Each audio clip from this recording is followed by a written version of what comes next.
Assalamualaikum warahmatullahi wabarakatuh. Alhamdulillahilladzi nahmaduhu wa nasta'inuhu wa nastaghfiruh wa na'udzu billahi min shururi anfusina wa min sayyiati a'malina. May yahdihillahu fala mudilla lahu wa man yudlil fala hadiya lahu. Asyhadu an la ilaha illallah wa asyhadu anna sayyidana wa nabiyyana wa habibana wa qurratu a'yunina Muhammadin sallallahu alaihi wa ala alihi wa sahbihi wasallam. Hadirin sidang jamaah yang dimuliakan oleh Allah Subhanahu wa taala. Alhamdulillah, hari ini kita memasuki hari ke-18, hari ke-17 Ramadan. Artinya kita sudah melewati separuh daripada bulan Ramadan. Dalam bahasa agama, 10 yang pertama sering dibahasakan dengan fase rahmah. 10 fase yang kedua disebut dengan maghfirah. Artinya Allah memberikan peluang besar bagi kita sebagai hamba-Nya untuk meminta ampun atas segala apa dosa yang telah kita pernah berbuat sebelumnya. Fase yang ketiga dalam bahasa agama sering disebut dengan itqun minannar. Ada sebuah peluang besar di mana Allah membebaskan hamba-Nya daripada siksa neraka. Oleh karena itu, berbahagialah bagi hamba-hamba Allah yang terus mendekatkan dirinya kepada Allah, sadar dia bahwasanya dia tersebut sedang berada dalam sebuah kesempatan besar untuk bertakabur di Allah, dekatkan diri kepada Allah Subhanahu wa taala. Hamba Allah sedang jemaah yang dimuliakan oleh Allah Subhanahu wa taala. Suatu ketika Abdullah bin Mas'ud, dalam bahasa lain disebut sering dikenal dengan Ibnu Mas'ud, Ibnu Abdullah bin Mas'ud. Abdullah bin Mas'ud pernah bertanya kepada Rasulullah, "Ya Rasulullah, ayu amal ahabbu ilallah?" Kata Abdullah bin Mas'ud, "Ya Rasulullah, apa amalan yang paling dicintai oleh Allah?" Amalan yang paling dicintai oleh Allah, sehingga dengan amalan itu kita bisa menjadi sesuatu yang paling dikagumi oleh Allah, dicintai oleh Allah.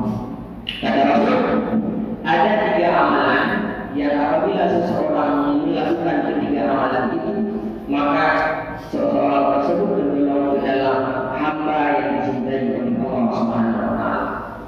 Yang pertama, kata Rasulullah, amalan yang paling dicintai oleh Allah, as-shalah ala waqtiha, salat di atas waktunya. Ketika kita lihat dalam tafsir, pengertian as-shalah ala waqtiha, as-shalah fi awal waqtiha, salat pada awal waktu. Dalam kajian fikih, waktu salat itu dibagi kepada 5. Ada waktu fadilah, ada waktu jawab, ada waktu ikhtiyar, ada waktu tahrim. Katakanlah misalnya salat asar jam 4 masuk waktu asar. Jam 4 kurang 5 atau jam 4 kurang 10 kita sholat zuhur mana? Boleh secara fikih. Masih niatnya adaan lillahi ta'ala, masuk waktu zuhur. Cuma yang jadi permasalahan, kita sholat zuhur di jam 4 kurang 10 masuk dalam kategori waktu tahrim. Orang lain ketika sholat dia mendapatkan satu saja, dia mendapatkan pahala dari Allah Subhanahu wa taala. Bagi orang-orang yang sholat di jam 3:30 dia dapat 2. Itu lebihnya sedikit bagi kita adalah sholat. Pahala sholat tepat, kemudian plus dosa melalaikan waktu tepat. Jadi lebih sedikit bagi orang-orang yang telat waktu, masuk waktu tahrim dapat dosa melalaikan waktu. Sehingga kata Nabi, awwalu ma yuhasabu bihi al-yawm al-akhir, awwalu ma yuhasabu bihi al-yawm al-qiyamah salat, wa man salaha sa'iru amali, wa man fasada sa'iru amali. Sebuah hadis ini hadis sahih. Sering kita mendengar dari mulut para tengku-tengku, para ulama, para ustaz-ustaz dan sebagainya. Kata baginda Rasul, amalan yang paling yang pertama adanya oleh Allah bukan seberapa besar kepada orang lain. Bukan seberapa besar, seberapa banyak kamu berpuasa sunnah dan sebagainya. Tetapi kata Nabi, yang pertama dihisab oleh Allah, ditanya oleh Allah adalah ada atau tidaknya kamu melaksanakan ibadah salah sebagai bentuk penghambaan diri kepada Allah Subhanahu wa taala. Maka faman fasada, barang siapa yang memang salahnya tidak bermasalah kata baginda Rasul, diterima salahnya maka diterimalah amalan-amalan yang lain. Wa man fasada, dan barang siapa yang fasad, yang solatnya bermasalah, kadang-kadang tidak bolong-bolong dan sebagainya, fasada sa'iru amali, maka ditolaklah amalan-amalan yang lain. Kemudian ketika mendengar hadis ini, Ibnu Mas'ud mengatakan kepada Rasulullah, ya Rasulullah, summa ayyu ya Rasulullah, kemudian apa lagi ya Rasulullah amalan yang paling dicintai oleh Allah? Rupanya ada sebuah karakter sahabat Nabi dahulu, ada sebuah sifat sahabat Nabi dahulu itu, para sahabat itu sering ketika mendengar, ketika dekat dengan Nabi, ketika berjumpa dengan Nabi, mereka tidak berbicara masalah dunia, mereka tidak mengatakan, tidak bertanya bagaimana kondisi hari ini, harga ikan hari ini dan sebagainya. Ketika mereka berjumpa dengan Nabi, mereka itu bertanya sesuatu hal yang penting yang menjadikan dia itu dekat dengan Allah. Berbeda dengan kita ketika kita jumpa sama ustaz misalnya. Tidak semua orang yang ketika jumpa sama ustaz itu berbicara masalah agama. Ada juga ketika jumpa sama ustaz diajak bicara ini, dia bicara itu dan sebagainya. Berbeda dengan sahabat-sahabat dahulu. Ibnu Mas'ud mengatakan, "Tsumma ayyu ya Rasulullah?" Kemudian amalan apa lagi ya Rasulullah? Rasul mengatakan, yang kedua kata baginda Rasul, birrul walidain, berbakti kepada kedua orang tua. Rupanya Allah sedang jemaah yang dimuliakan oleh Allah Subhanahu wa taala dalam bentuk hadis yang lain. Salah satu dosa yang dibalas oleh Allah di dua tempat, di dunia dibalas, di akhirat dibalas. Seseorang yang tidak salah misalnya dosa dibalas nanti di akhirat. Seseorang yang melakukan hal yang tidak baik, melanggar perintah Allah, berdosa, nanti dibalas di akhirat. Ternyata ada dosa, ada tiga dosa yang dibalas di dunia akhirat kata baginda Rasul. Yang mana itu ya Rasulullah? Salah satu di antaranya kata baginda Rasul, uququl walidain, orang yang durhaka kepada kedua orang tuanya.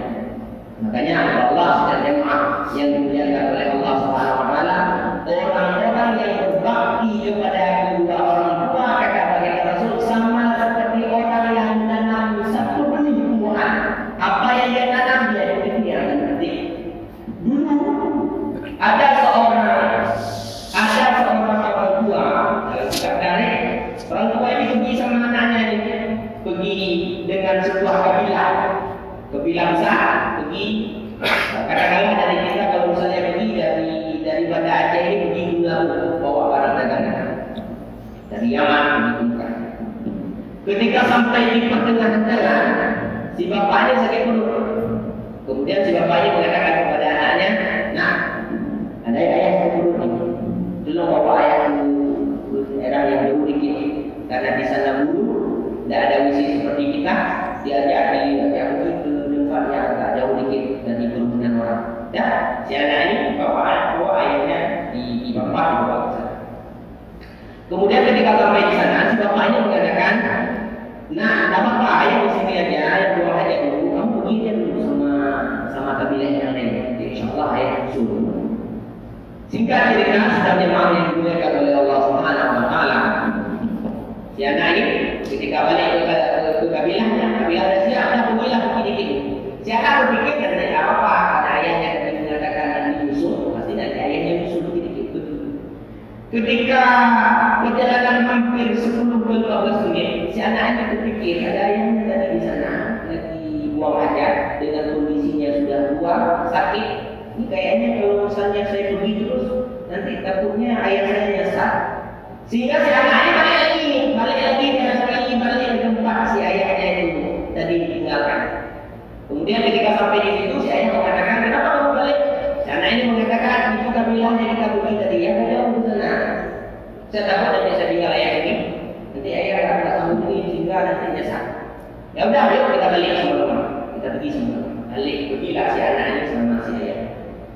Karena si anak ini berpikir kabilahnya saya pergi jalan kaki seperti ini pasti ketinggalan jauh nanti ini, tinggal dari kabilah.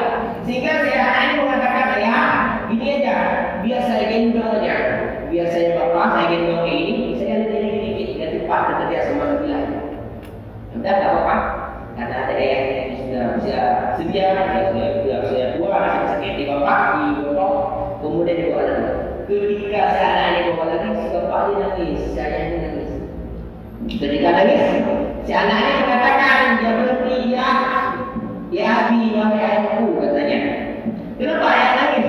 Kaifa bapak ya Abi? Kenapa engkau nangis ayah? Apakah sakit? Apakah ada sesuatu yang terjepit dan sebagainya? Si ayah ini mengatakan, tak, saya menangis bukan karena sakit. Nah, saya sakit bukan karena ada sesuatu yang terjepit. Jadi kenapa tak? Saya menangis karena teringat dulu, kata si ayah ini. Di tempat inilah dulu saya menggendong ayah saya seperti ini. Inilah bahasa Nabi.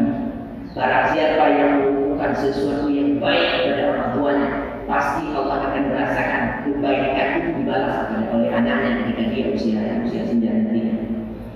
Kalau seandainya kita pilih kepada kedua orang tua, maka tunggulah anakmu nanti juga akan seperti itu kepada kamu, kata baginda Rasul. Maka dalam bahasa Nabi bertanya, ridha Allah wa ridha walidain wa sukhtuhu sukhtul walidain. Ridha Allah di bawah ridha kedua orang tuanya dan murka Allah di bawah murka kedua orang tuanya. Kita ini cerita yang lain. Ada seorang hamba Allah yang dalam kitab tasawuf, dalam kajian ilmu tasawuf namanya masyhur, sehingga disebutkan namanya Uwais Al-Qarni. Uwais Al-Qarni ini salah seorang hamba Allah yang dikenal majhulun fil ardi wa ma'rufun fis sama'.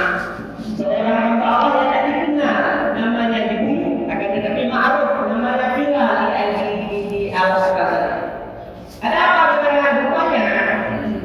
Dulu suatu ketika Uwais Al-Qarni ini hidup bersama kedua orang, bersama dengan ibunya, ayahnya. Pada Allah ayahnya meninggal dunia. Kemudian dia hidup bersama ibunya, ditakdirkan oleh Allah hidup bersama ibunya sampai di usia ibunya memasuki usia senja, tua rendah. Kemudian ditakdirkan oleh Allah si Uwais Al-Qarni ini hidup dalam keadaan miskin, yakin tak ada katanya. Hidup dengan orang tua, mamanya sudah tua, kemudian miskin, kemudian diuji oleh Allah punya penyakit waras. Penyakit waras itu penyakit apa bahasa kita di atas kusta, sejenis kusta, barak, tupak, penyakit tupak. Kemudian dia mempunyai orang tua yang buta, kemudian sakit-sakit, lumpuh. Walaupun buta, walaupun lumpuh, diceritakan bahwa Uwais Al-Qarni ini tak pernah mengeluh, tak pernah satu kali pun menyakiti hati kedua orang tua. Sehingga suatu ketika Uwais Al-Qarni ini biasanya dia kerja cari kayu bakar, dibawa ke pasar, kemudian dia dijual, hasil daripada uang itu jadi beras dan pulang. Suatu ketika Uwais Al-Qarni ini dia ingin beli cendol, dapat duit pas harga cendol, sehingga dia beli cendol, bawa pulang rumah. Ketika dia pulang rumah, si mamanya ini hidup. Kalau seandainya kita pada saya itu kita minum terus, nanti kita tinggal mama setengah. Tapi sini tidak, dia nggak makan sesuatu hal yang sesuatu makanan yang enak, tidak minum sesuatu minuman yang enak, kecuali minuman itu dicicipi oleh orang tuanya. Dia tunggu sampai orang tuanya si mamanya bangun, setelah diminum dikasih minum sama mamanya, minum oleh si Uwais Al-Qarni. Sehingga yang menarik adalah dari sebuah jemaah yang dimuliakan oleh Allah Subhanahu Wa Taala, si mamanya mengatakan, wahai Uwais, kalau nanti suatu saat engkau nanti ada rezeki, nanti katakanlah kamu ada rezeki bagaimana, mama sangat kepingin beli naik haji, tapi mama tahu kamu ada duit.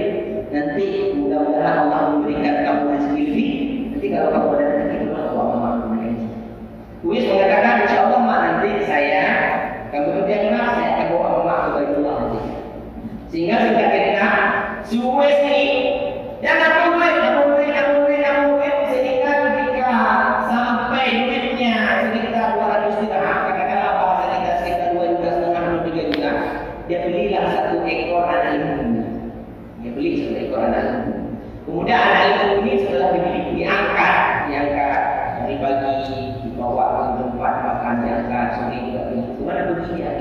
sehingga terkenal di kampung itu si Uwais Al-Qarni itu adalah seorang yang majnun gila.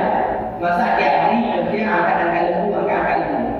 Rupanya hadirin sedang jemaah yang dimuliakan oleh Allah Subhanahu wa taala, sampai diceritakan 3 bulan berturut-turut dia angkat lembu itu. Mulai daripada lembu ini daripada 7 kilo 8 kilo sampai dengan 20-an kilo. Dia angkat hari. Akhirnya setelah sampai waktu haji, dia bilang sama mamanya, yuk kita pergi haji.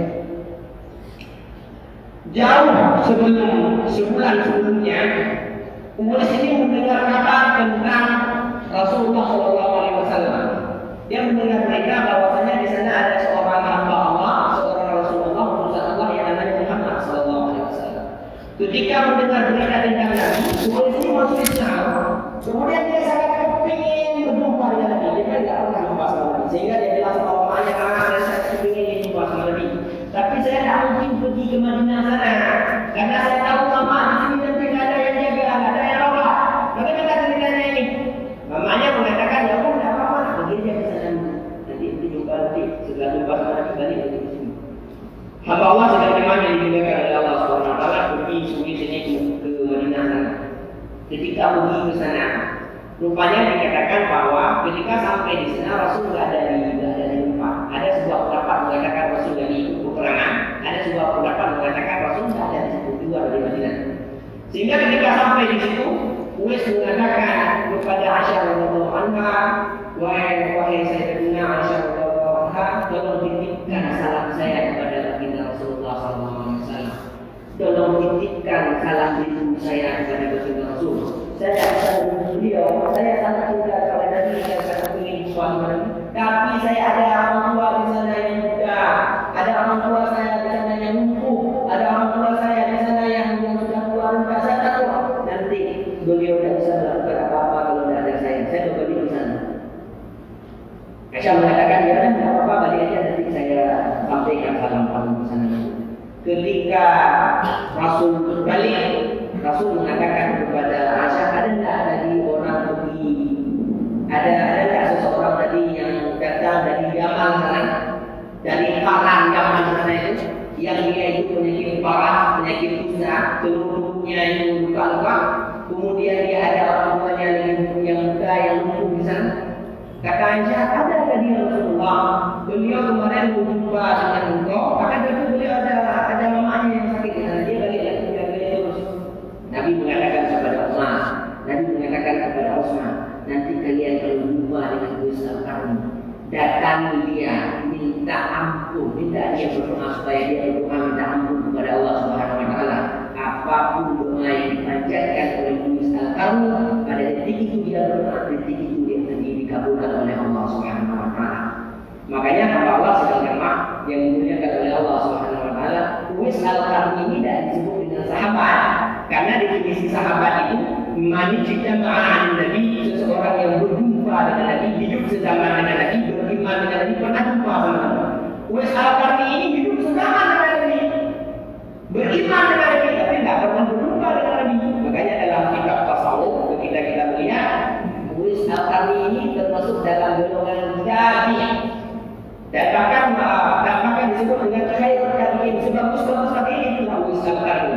Sehingga singkat cerita, ketika balik ke sana, dibilang sama mamanya, yuk mak, ketika musim haji, yuk mak kita pergi haji.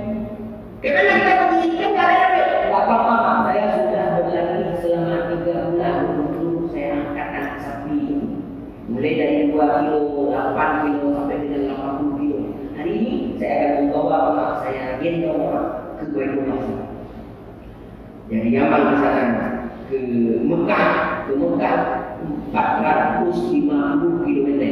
Kira-kira dari sini ke Abdiyah diangkat. Bagaimana kita bayangkan seorang hamba Allah dengan penyakit luka-luka, baras, penyakit kusta, dia angkat mamanya sejauh 450 km. Pergi ke sana. Ketika melaksanakan ibadah haji, ketika beliau berada di Arafah, si Uwais ini berdoa, ya Allah, ampuni segala dosa orang tua saya, ya Allah. Jangan kau siksa orang tua saya karena dosa yang telah mereka lakukan Allah. Mereka adalah hamba-Mu ya Allah. Mereka adalah orang tua saya yang menggunakan Engkau kepada saya ya Allah. Masukkan kedua orang tua saya ke dalam surga. Semua doanya, semua doanya yang diucapkannya itu kedua orang tuanya semua. Sehingga semuanya mengatakan, wahai Quraisy, kenapa engkau berdoa semua untuk mama, untuk ayah? Kenapa kamu perlu berdoa untuk dirimu kepada Allah? Sugesti mengatakan, wahai mamaku tercinta, tidak perlu saya berdoa untuk saya, mak.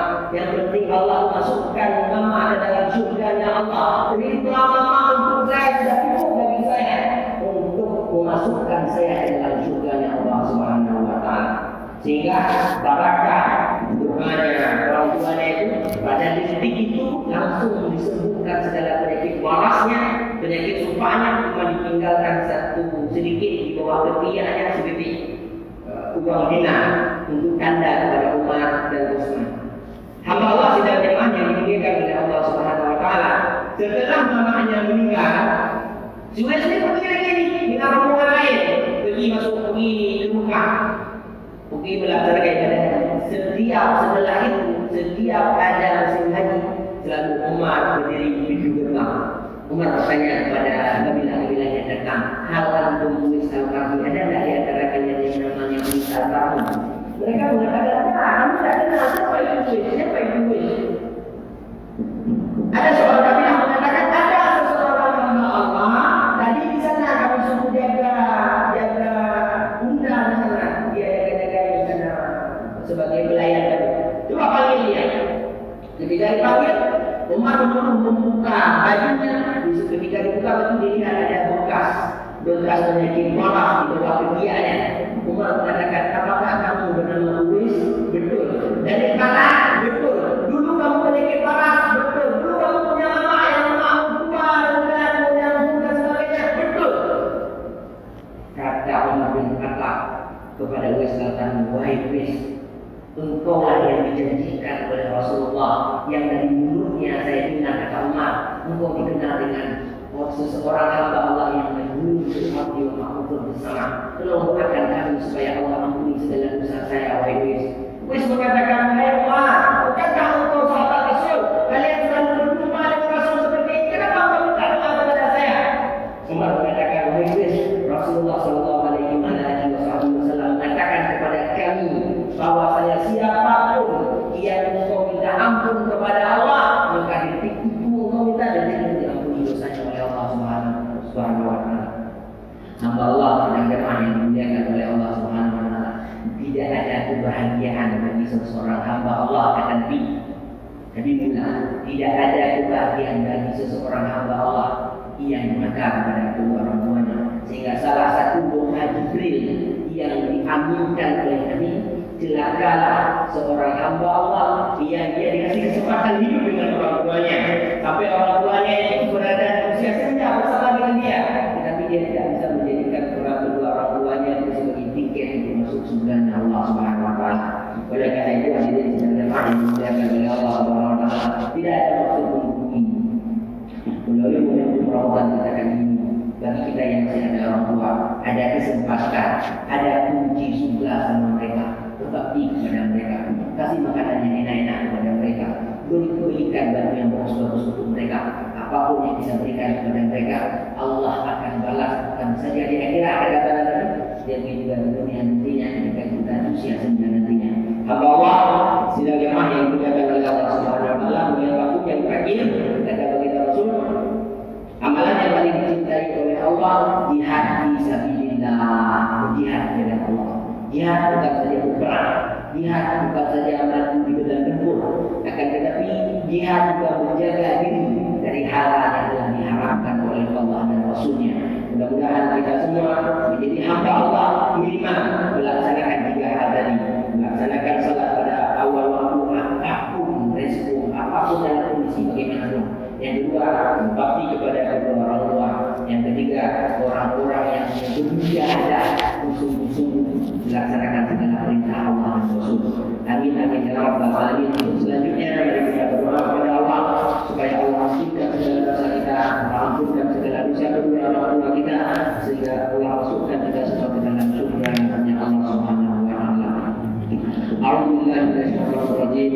Bismillahirrahmanirrahim. Alhamdulillahi alamin hamdan katsiran 'amahu wa yukafi'u mazida.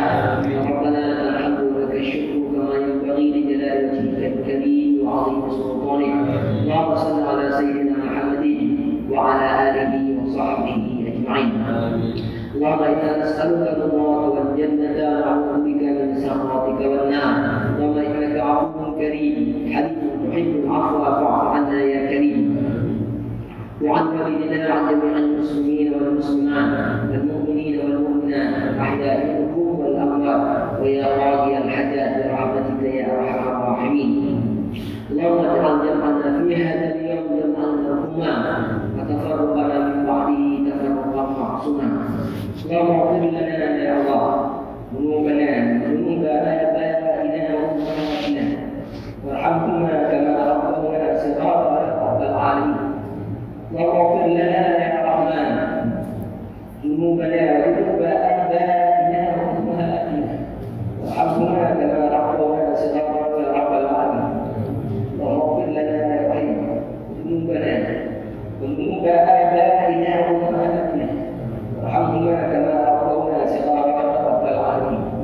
وجدنا جداتنا لمشايخنا وأستاذنا لإخواننا ولمن أحب أحسن إلينا وجميع المسلمين والمسلمات والمؤمنين والمؤمنات الأحياء منهم والأموات برحمتك يا أرحم الراحمين. اللهم أنت ربنا يا الله، لا إله إلا أنت خلقتنا ونحن عبدك ونحن على عهدك ووعدك ما استطعنا، نعوذ بك من شر ما صنعنا، نبوء لك بنعمتك علينا ونبوء لك بذنبنا، واغفر لنا ولوالدينا يا الله، واغفر لنا ولوالدينا يا رحمن، واغفر لنا ولوالدينا يا رحيم، فإنه لا يغفر الذنوب إلا أنت يا رب العالمين. اللهم اختم علينا وعلى والدينا بحسن الخاتمة، ولا تختم علينا وعلى والدينا بسوء الخاتمة. اللهم اجعل آخر كلامنا وكلام آبائنا وأمهاتنا عند انتهاء أجلنا من الدنيا قولا لا إله إلا الله محمد رسول الله يا رب العالمين. اللهم ربنا ظلمنا أنفسنا وإن لم تغفر لنا وترحمنا لنكونن من الخاسرين. ربنا هب لنا من أزواجنا وذرياتنا قرة أعين واجعلنا للمتقين إماما. ربنا آتنا في الدنيا حسنة وفي الآخرة حسنة وقنا عذاب النار. صلى الله على سيدنا محمد وعلى آله وصحبه وبارك وسلم. سبحان ربك